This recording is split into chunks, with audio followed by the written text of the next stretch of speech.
लोकाभिरामं श्रीरामं भूयो भूयो नमाम्यहम्। लोक मंथन के इस महान अनुष्ठान में, इस आयोजन में समापन सत्र के मंच पर विराजमान और भारत तथा विश्व के भारतवंशियों के मानस मंच पर भी विराजमान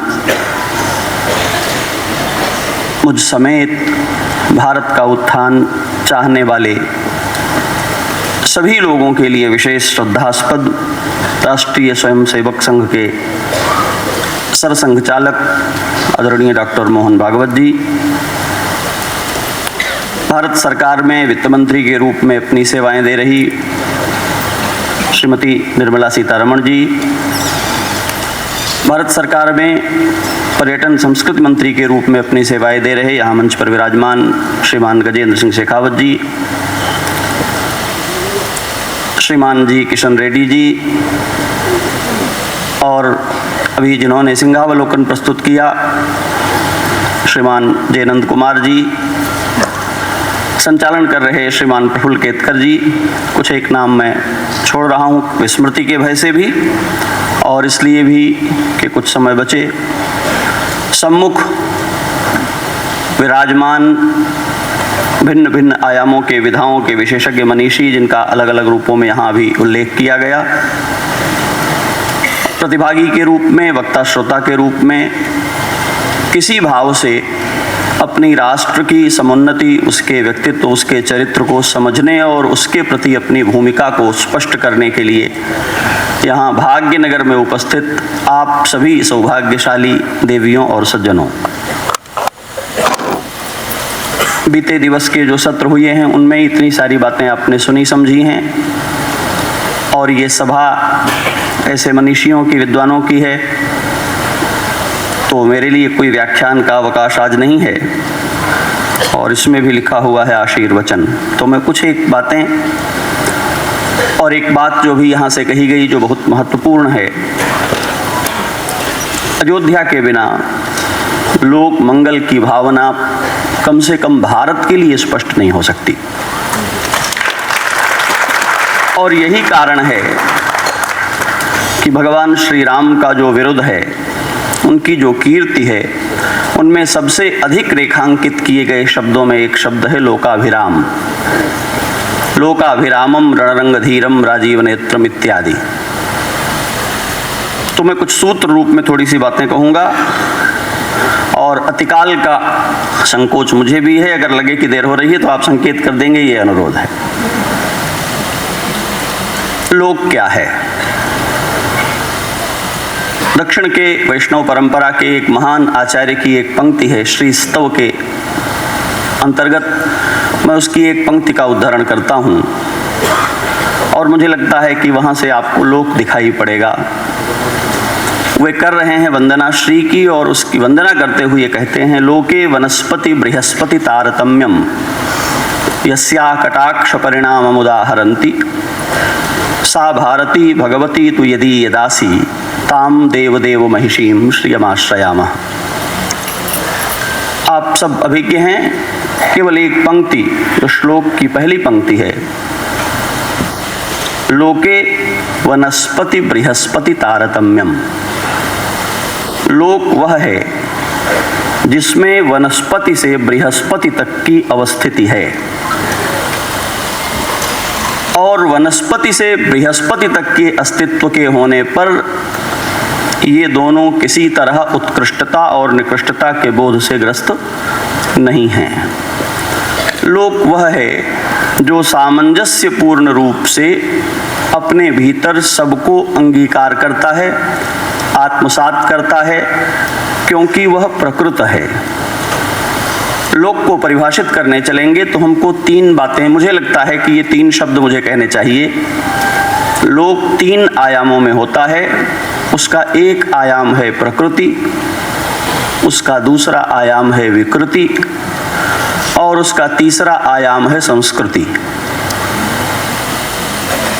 वह लोक जो एक अलौकिक सत्ता से अपने को व्यक्त करता है और जिस अलौकिक सत्ता की ओर दृष्टि जाने के कारण भारतीय दर्शन सर्वम खल्विदम ब्रह्म कहते हैं, वही सबको ब्रह्म मानने वाले ऋषि फिर इसी लोक में उच्चावच का भेद भी निरूपित करते हैं, विधि और निषेध की भी स्वीकृति देते हैं। ऐसा इसलिए करते हैं कि जब वह अलौकिक सत्ता अपने को लोक के रूप में देश काल के आयतन में नाम रूप के माध्यम से व्यक्त करती है, तो प्रकृति के माध्यम से व्यक्त हुई उसकी स्थिति विकृतियों को भी प्रकट करती है। बहुत सारी ऐसी विचारधाराएं हैं देश में और विश्व में जो विकृतियों को भी स्वाभाविक कह करके उनकी स्वीकृति के लिए आग्रह करते हैं। मैं विस्तार में नहीं जाऊंगा इसलिए कि आप समझ सकते हैं। प्रकृति जो निर्माण करती है उसकी जीवन यात्रा में देश और काल के संघात में प्रकृति के कई सारे चिन्ह, कई सारे उपलक्षण विकृतियों की तरह सामने आते हैं और उन विकृतियों को फिर से प्रकृत रूप में जीने के लिए उपयोग्य बना देने की जो पद्धति है उसका नाम संस्कृति है। मैंने पहले भी कई बार ये दोहराया है, भारत संस्कृति मूलक देश है। दुर्भाग्य से विश्व के आग्रह से हम सभ्यतावादी होने जा रहे हैं। भारत सभ्यता मूलक देश नहीं है। सभ्यता बहिरंग और कृत्रिम गुण है, संस्कृति अंतरंग और मौलिक गुण है। और उस संस्कृति को जब हम पहचानने चलते हैं तो हमें ये दिखाई पड़ता है कि संस्कृति धर्म मूलक है। आप प्रश्न कर सकते हैं कि ऐसा क्यों?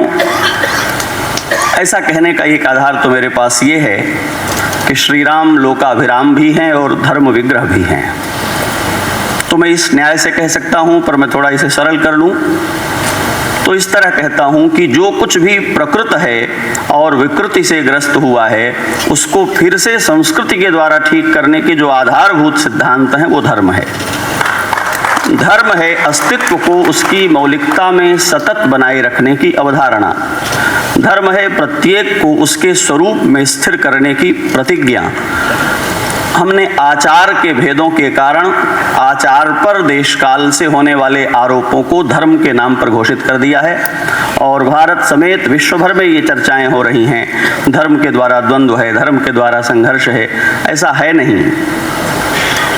पूरे विश्व में, मैं इस बात को केवल मनुष्यों के संदर्भ में नहीं कह रहा हूं, जड़ चेतन मात्र के संदर्भ में कह रहा हूं, तब तक इस ब्रह्मांड का एक भी कण किसी के लिए अनिष्टकर नहीं हो सकता जब तक वह अपने धर्म में स्थिर है।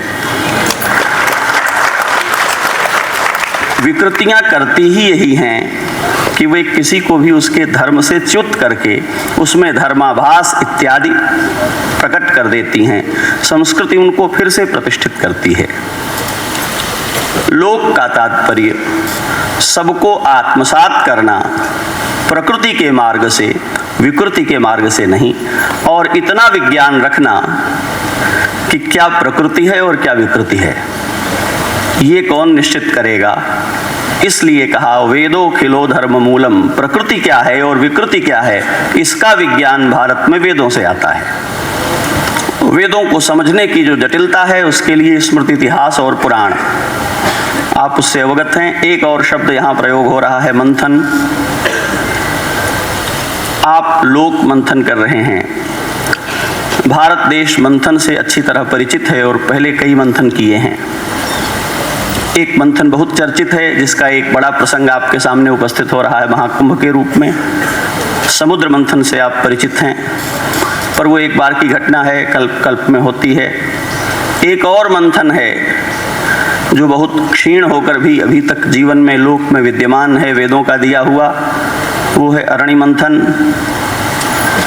समुद्र मंथन से रत्न प्रकट हुई, आप परिचित हैं। अरणि मंथन से अग्नि प्रकट हुई, आप परिचित हैं। लोक मंथन हो तो क्या प्रकट होगा?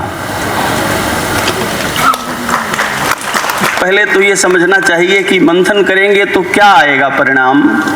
शास्त्रकार कहते हैं मंथन का अभिप्राय होता है मृद्वीकरण। किसी जड़ हुए, किसी कठोर हुए पदार्थ को मृदु कर देना, चूर्ण बना करके तरल बना देना, सरल बना देना मंथन का अभिप्राय है। पीढ़ियों से प्राप्त परंपराएं, पीढ़ियों से प्राप्त अभ्यास कई बार जड़ बन जाते हैं, घनीभूत हो जाते हैं। वैसे ही जब इसे शरीर में संचरित होता हुआ तरल रक्त जब कहीं एक जगह इकट्ठा हो जाता है तो भयानक व्याधि के रूप में उसको पहचाना जाता है।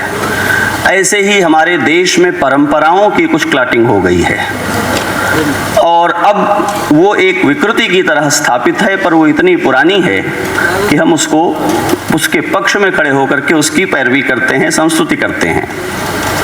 मंथन करने से वो जो जमी हुई परंपराएं हैं, वो जो घनीभूत हुए आग्रह हैं, वे तरल हो जाते हैं, मृदु हो जाते हैं और परस्पर लोगों के जो संवाद हैं उनके परस्पर भाव को सुलभ बना देते हैं। एक उदाहरण आप देखें, एक जमा हुआ दही और एक मथा हुआ दही।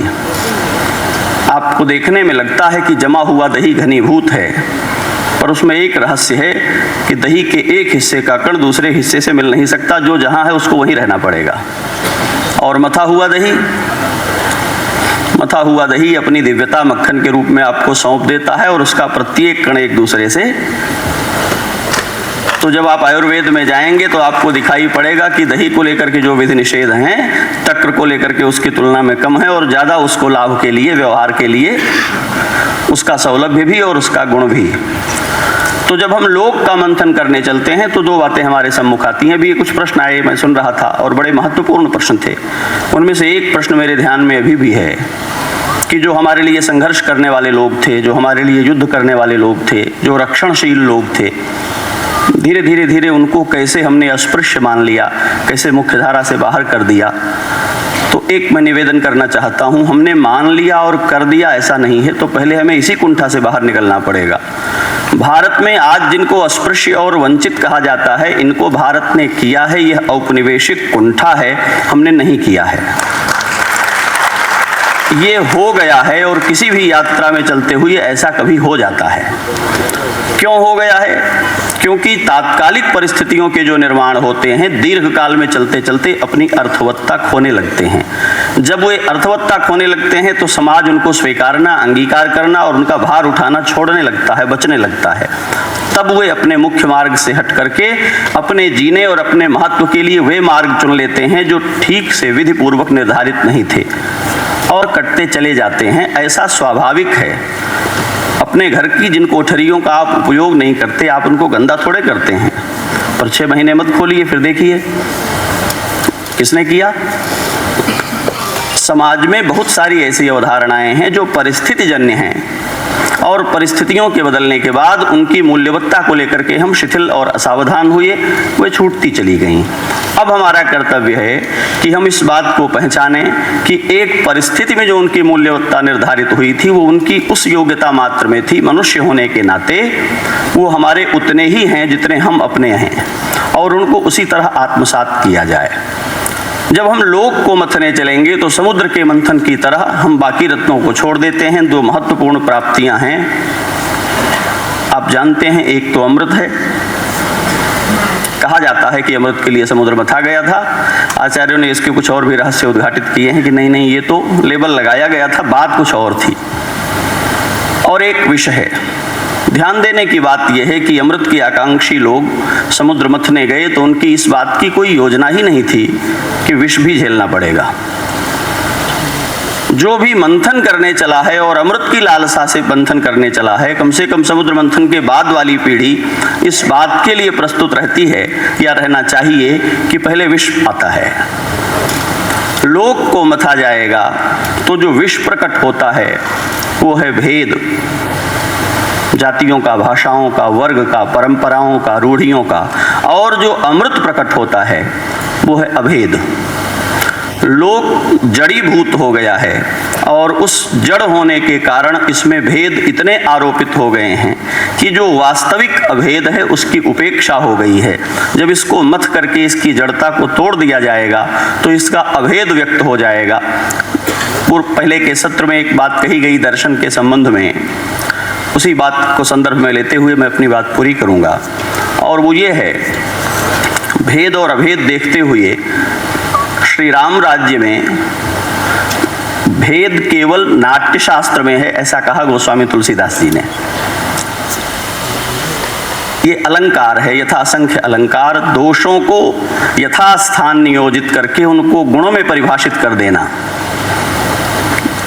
कांटा होना दोष है, लेकिन कहाँ है, मैं विस्तार में नहीं जाऊंगा। धुआं होना दोष है, पर कहाँ वो दोष नहीं है। नाटक मंडली में काम करने वाला व्यक्ति नाट्य का रूप धारण करने पर जो भेद प्रकट करता है, वो जानता है ये सब नाटक है, मैं असल में राजा नहीं हूं, अपने अभिनय का हिस्सा नहीं मिलेगा तो मेरा काम नहीं चलेगा। नाट्य मंडली में राजा बनने वाला कह दे अपने मंडल के संचालकों की मैं तुमको क्षमा करता हूं अपने हिस्से का पारिश्रमिक, ऐसा हो सकता है क्या? वो जानता है कि मैं बना तो राजा हूं, मैं राजा नहीं हूं। तो जब नाट्य शास्त्र में भेद निरूपित कर रहे हैं तो वहां एक संदेश निहित है। भेदों को जीते हुए, भेदों को बरतते हुए भी भेद यथार्थ नहीं है, अभेद ही यथार्थ है। इस बात को जानना, व्यवहार की योग्यता में समाज को चलाने के लिए जो चीजें बनी हैं उनके विज्ञान को पहचानना। और श्री राम की लोक दृष्टि के लिए मैं केवल एक संदर्भ रख करके बात पूरी करूंगा, और वो ये है कि लंका में जाकर के रावण से युद्ध करते हुए श्री राम ने अयोध्या की सेना नहीं बुलाई, देवताओं की सेना भी नहीं बुलाई। श्री राम के लिए जो लोग लड़े अयोध्या में, जिन्होंने बलिदान दिया, न तो अयोध्या की उन्हें नागरिकता मिलनी थी, न अयोध्या का उनका आधार कार्ड बनना था, न उनको राम राज्य की सुविधाओं का भोग करना था। क्यों मरे?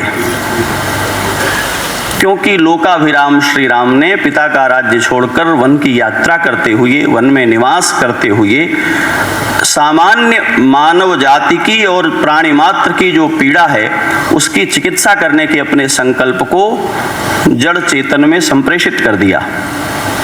और उसका परिणाम ये हुआ कि सर्प उन्हें दंश नहीं करते, उपद्रव करने वाले वानर उनके लिए विचारशील, सलाह देने वाले, सुझाव देने वाले और उनके लिए बलिदान होने वाले। जिस दिन हमारा संवाद, जिस दिन हमारे संदेश और जिस दिन हमारी आत्मीयता इतनी प्रगाढ़ हो जाए कि हमारे सत्संकल्प में वे लोग बलिदान होने के लिए खड़े हो जाएं जो हमारे संघर्ष के लाभार्थी नहीं हैं, उस दिन हमें समझना चाहिए कि हमारा लोक मंथन सफल हो गया है। जब तक आपके साथ लाभार्थी खड़े हैं तब तक आप समझें कि आपका संदेश लोगों तक पहुंचा नहीं है। और पूजनीय सरसंघ चालक जी की एक पंक्ति मुझे स्मरण आ रही है आपके वक्तव्य की, कि कुछ लेने के लिए संघ में आ रहे हो तो मत आओ। ये भगवान श्री राम की प्रतिज्ञा है। महर्षि वेदव्यास ने कहा, स्मरताम हृदि विन्यस्य विद्धम दंडक कंटकैहि। अपने दंडक वन के कांटों से घायल लहूलुहान चरणों को अपने चाहने वालों के अंतःकरण में स्थापित करके भगवान श्री राम दिव्य धाम को लौट गए। एक संदेश है, यदि तुम अपने पांव लथपथ कर सकते हो तो मेरे अनुगामी हो, तो मेरे पीछे आओ। लोक मंथन का तात्पर्य है लोक की पीड़ाओं के लिए अपने को लेप बना करके अर्पित कर सकने के लिए प्रतिबद्ध होना। वो केवल विचार से नहीं होता, वो व्यवहार से और उसमें प्रवेश करने से होता है। आप धन्य हैं कि आप इन सभी आयामों में ये सब कर रहे हैं। आपने हमें भी यहाँ आमंत्रित किया और ये अवसर दिया। इस बात के लिए साधुवाद आभार पूर्वक भगवान श्री राम के लोकाभिराम रूप की स्मृति के साथ आप सभी के लिए फिर से मंगलाशासन। आपका यह लोक मंथन लोक की जड़िमा को हरे, उसके घाव भरे और भारत अपनी प्रतिष्ठा अपने प्रकाश से विश्व को आलोकित करे। जय सिया राम।